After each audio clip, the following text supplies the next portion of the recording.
अस्सलाम वालेकुम स्टूडेंट्स, आज का लेक्चर, आज की वीडियो इस हवाले से बहुत ही इम्पोर्टेंट है कि आज का इनेकाद कर रहा है नस्ट फर्स्ट टाइम आप लोगों के लिए NET 4 का इनेकाद कर रहा है। इससे पहले जो साबका रवायत है उसके मुताबिक हर साल नस्ट 3 टेस्ट लेता है, एक दिसंबर में, दूसरा मार्च अप्रैल में और तीसरा टेस्ट जो है वो जून जुलाई के मंथ में।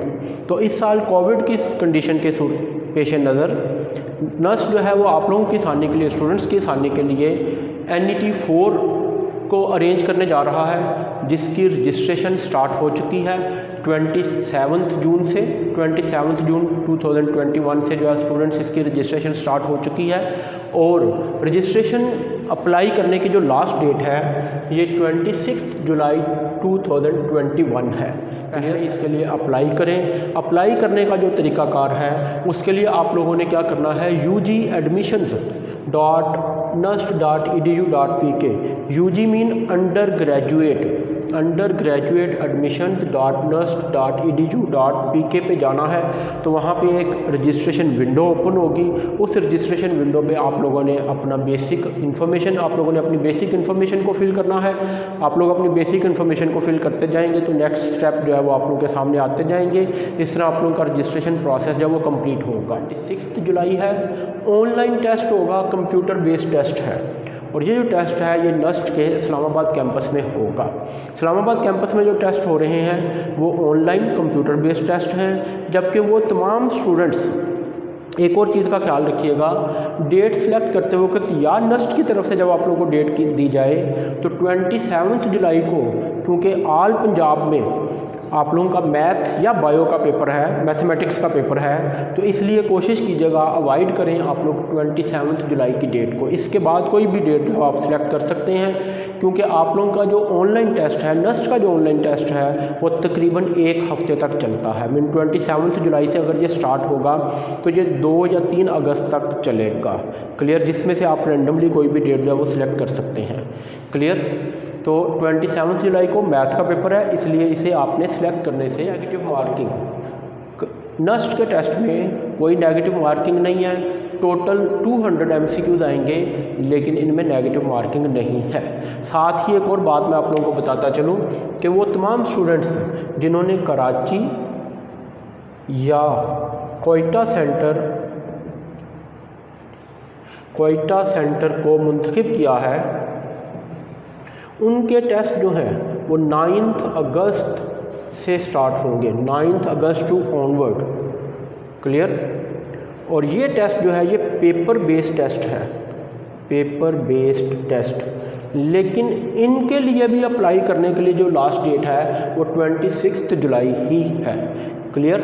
तो इस बात का ख्याल रखें कि अगर आप लोग कराची या कोयटा में टेस्ट दे रहे हैं तो फिर आप लोगों के जो लास्ट टेस्ट स्टार्ट होंगे वो 9 अगस्त से स्टार्ट होंगे और ये पेपर बेस्ड टेस्ट होगा। ये जो टेस्ट ऑनलाइन टेस्ट है ये आप लोगों का टेस्ट होगा कहाँ पे? इस्लामाबाद में नस्ट का जो अपना कैंपस है वहाँ पे टेस्ट होगा। क्लियर? तो अगर आप लोग लेट हो जाएं तो ये सेंटर भी सिलेक्ट कर सकते हैं, लेकिन इसके लिए आप लोगों को ट्रैवल करना पड़ेगा टूवर्ड्स कराची या फिर कोयटा अगस्त की, क्योंकि पंजाब और KP के और कश्मीर के जो तमाम स्टूडेंट्स हैं वो रुख करते हैं कहाँ का? इस्लामाबाद का। तो इस्लामाबाद में स्टूडेंट्स जो टेस्ट होने जा रहा है उसकी लास्ट डेट अप्लाई करने की 26 जुलाई है और टेस्ट कब स्टार्ट होगा? 27 जुलाई को टेस्ट स्टार्ट होगा। टोटल इसमें MCQs कितने हैं? 200 MCQs हैं। टाइम कितना होता है? 3 आवर्स होते हैं। 2 ग्रुप में ये टेस्ट होता है। मॉर्निंग ग्रुप जो है वो सुबह 9 से लेके 12 बजे तक होता है और जो इवनिंग ग्रुप है, जिसको आप आफ्टरनून ग्रुप कह सकते हैं, वो दोपहर 2 बजे से लेके 5 बजे तक चलता है। क्लियर? ओके? इस टाइमिंग के लिहाज से जो भी आप लोगों को टाइम ज़ाहिर नस्ट की तरफ से प्रोवाइड किया जाएगा, आप उसी के अकॉर्डिंग टेस्ट देंगे। तो 2 से 5 बजे तक। तो मैं यहाँ पे आप तमाम स्टूडेंट्स को रिकमेंड करूँगा, ऐसे तमाम स्टूडेंट्स जो पहले NET 1, 2, 3 का टेस्ट दे चुके हैं, ECAT का टेस्ट दे चुके हैं, अपने बोर्ड एग्ज़ाम से आप लोग उस वक्त तक 27 जुलाई तक फ़ारुग हो चुके होंगे। तो मैं आप लोगों को रिकमेंड करूँगा कि आप लोग NET 4 टेस्ट जो है उसको लाजमी अटैम्प्ट करें। और ऐसे तमाम स्टूडेंट्स जिन्होंने अभी तक NUST का कोई भी टेस्ट नहीं दिया और उनके सामने उनका ECAT का रिज़ल्ट आ चुका है, बोर्ड एग्ज़ाम वो दे चुके हैं, ठीक, तो उन्हें भी चाहिए कि वो NET 4 को लाजमी अटैम्प्ट करें, क्योंकि ये आप लोगों के पास लास्ट चांस है अपने NET स्कोर को इम्प्रूव करने का और अपनी पोजीशन NUST में सिक्योर करने का, क्योंकि NUST जो है वो पाकिस्तान की नंबर 1 यूनिवर्सिटी है। तो मैं आप लोगों को रिकमेंड करूंगा कि अगर अभी आप लोगों ने NUST का कोई टेस्ट नहीं दिया या NUST के किसी भी टेस्ट में आपके मार्क्स कम हैं, तो ये आपके पास लास्ट चांस है, इसे ज़रूर अवेल करें और NET 4 का टेस्ट अटैम्प्ट करें। तो आइए अब हम देख लेते हैं कि पेपर वेटेज क्या होगी।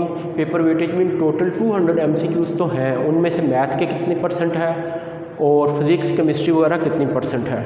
तो स्टूडेंट्स इसमें 40% मैथमेटिक्स है, 40% मैथ। जब हम इसका 40% कैलकुलेट करेंगे तो इट मीन यहाँ पे 40% ऑफ मैथ में से कितने क्वेश्चन आएंगे, 80 क्वेश्चन फ्रॉम मैथमेटिक्स आएंगे। ओके, 30% ऑफ फिज़िक्स है, 30% ऑफ फिज़िक्स जब हम इसे कैलकुलेट करेंगे तो ये आप लोगों के पास 60 MCQs आएंगे स्टूडेंट्स। उसके बाद 15% ऑफ केमिस्ट्री है, क्लियर, 15% ऑफ केमिस्ट्री जब हम कैलकुलेट करते हैं तो ये आपके पास टोटल कितने क्वेश्चन बनते हैं, 30 क्वेश्चन बनते हैं, 170। 10% ऑफ इंग्लिश है, okay, 10% of English mean 20 MCQs of English होंगे। टोटल कितने हो गए जी, 190। लेकिन एक चीज़ का ख्याल रखिएगा, इंग्लिश के जो 20 MCQs आते हैं, जिन लोगों ने ECAT का पेपर दिया है ये उससे डिफरेंट स्टाइल के होते हैं। ECAT में एक ही पैराग्राफ आता है, उसमें से डिफरेंट क्वेश्चन पूछे जाते हैं, लेकिन 10% इंग्लिश पोर्शन जो है वो ECAT से टोटली डिफरेंट है, इसलिए इसको उस लेवल पे जाके तैयार ना कीजिएगा, इसे NUST के एंटी टेस्ट के वाले से तैयार कीजिएगा। 5% जो है वो इंटेलिजेंस टेस्ट है। इंटेलिजेंस में आप जनरल नॉलेज कह सकते हैं, जो कि 10 क्वेश्चन हैं। टोटल इस तरह कितने बनेंगे, 200 क्वेश्चन बनेंगे। ओके, अब क्योंकि मेरा सब्जेक्ट मैथमेटिक्स है, इसलिए मैथमेटिक्स के हवाले से आप लोगों को मैं इम्पोर्टेंट टॉपिक्स बता देता हूँ। इम्पोर्टेंट टॉपिक्स मैथ के कौन से हैं फॉर NUST।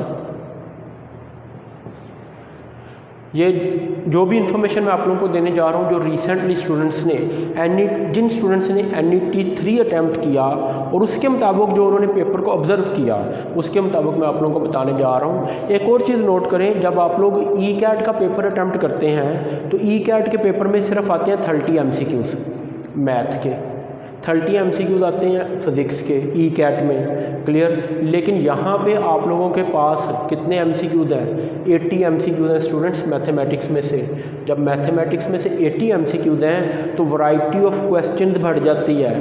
आप लोग पेपर बनाने वाले के पास ऑप्शन बहुत ज़्यादा है कि वो हर टॉपिक को टच कर सकता है, हर टॉपिक में से एक से ज़्यादा क्वेश्चन पिक कर सकता है, क्योंकि फर्स्ट ईयर और सेकंड ईयर के मैथमेटिक्स में से कितने क्वेश्चंस को सिलेक्ट करना है, हमने 80 क्वेश्चंस को सिलेक्ट करना है। तो इसमें आप लोगों को वैरायटी ऑफ क्वेश्चन नज़र आती है, लेकिन वो क्वेश्चन हमें हमेशा ज़्यादा नज़र आते हैं जो टॉपिक हमने तैयार नहीं किए होते।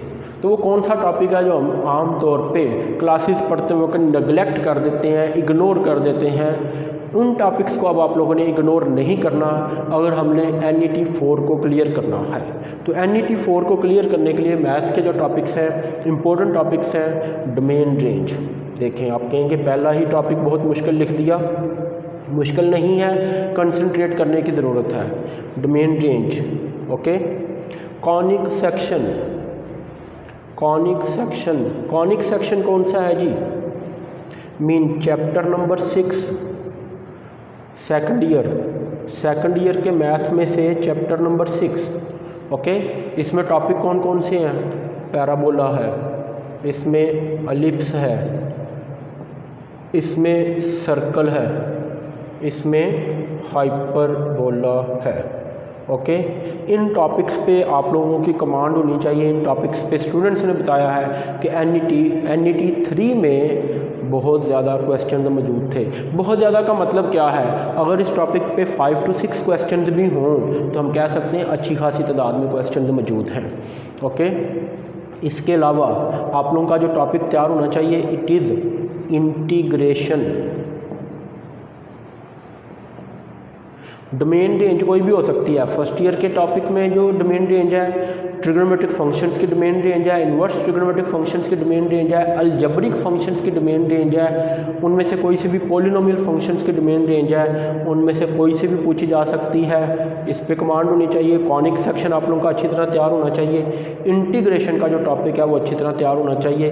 लिमिट के क्वेश्चन पूछे जाते हैं, लिमिट एंड फंक्शन। जी, लिमिट के बाद डेरिवेटिव के क्वेश्चंस हैं। अच्छा, डेरिवेटिव में क्या होता है, एप्लीकेशन ऑफ डेरिवेटिव्स के से रिलेटेड जो क्वेश्चंस हैं, application of derivatives. Okay, application of derivatives से रिलेटेड जो क्वेश्चंस हैं वो आप लोगों से पूछे जा सकते हैं। एप्लीकेशन ऑफ डेरिवेटिव में जो सिंपल और इजी क्वेश्चन है वो उसमें आप लोगों को slope of tangent and slope of normal पूछी जा सकती है। आप लोगों को कोई क्वेश्चन गिवन हो उसको मैक्सिमाइज या मिनिमाइज करने के लिए कहा जा सकता है। एक्सरसाइज 2.10 जो है वो आप लोगों के उसके फर्स्ट 4 to 5 क्वेश्चन जो हैं एप्लीकेशन ऑफ डेरिवेटिव्स के लिए उन्हें आप लोग देख सकते हैं। और डेरिवेटिव्स को आप लोग यूज़ करते हैं किसके लिए, to find the slope of tangent. Clear, slope of tangent find करने के लिए भी यूज़ करते हैं। Next, quadratic equations. Quadratic equations हैं, मैट्रिसेस हैं, sequence and series, sequence and series. अच्छा, ये जो टॉपिक है सीक्वेंस एंड सीरीज़ का, स्टूडेंट्स ये किसी भी किस्म के एंटी टेस्ट के लिए बहुत ज़्यादा इंपॉर्टेंट है। ये आप लोगों को लाजमी आना चाहिए। क्लियर, सीक्वेंस एंड सीरीज है, ट्रिग्नोमेट्री है, ट्रिग्नोमेट्री के चैप्टर कितने ज़्यादा हैं फर्स्ट ईयर में, चैप्टर नंबर 9 से लेके चैप्टर नंबर 14 तक। यस, एक टॉपिक तो रह गया, बाइनोमियल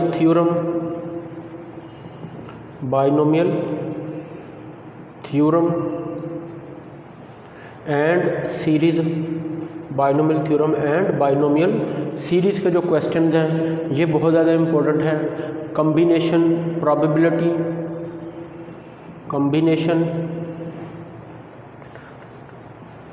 प्रोबेबिलिटी, ओके। तो एक मरतबा फिर मैं रिपीट कर दूं, कॉनिक सेक्शन में से पैराबोला, एलिप्स, सर्कल और हाइपरबोला, इंटीग्रेशन है, लिमिट है, स्ट्रेट लाइन के जैसे क्वेश्चन होते हैं। ठीक, तो ये टॉपिक जो है ये आप लोगों को अच्छी तरह तैयार होने चाहिए। अगर आप लोगों ने नेक्स्ट NET 4 को क्लियर करना है तो ये टॉपिक्स तैयार कर लें। और वैसे भी इस वक्त आप लोग क्योंकि अपने ECAT टेस्ट दे चुके हैं, NET 3 का टेस्ट दे चुके हैं, आप लोगों को अच्छी तरह अंदाज़ा हो चुका है, बोर्ड एग्ज़ाम्स आप लोग दे चुके हैं, आप लोगों को अच्छी तरह अंदाज़ा होना चाहिए कि किस तरह के MCQs हैं वो पूछे जा रहे हैं। उन्हीं चीज़ों को टारगेट करते हुए NET 4 की तैयारी करें। इंशाल्लाह ताला आप लोग अपना एडमिशन सिक्योर करने में कामयाब हो जाएंगे। Best of luck to all of those students who are going to attempt NET 4, who have attempted ECAT and for your board exams. Thank you very much.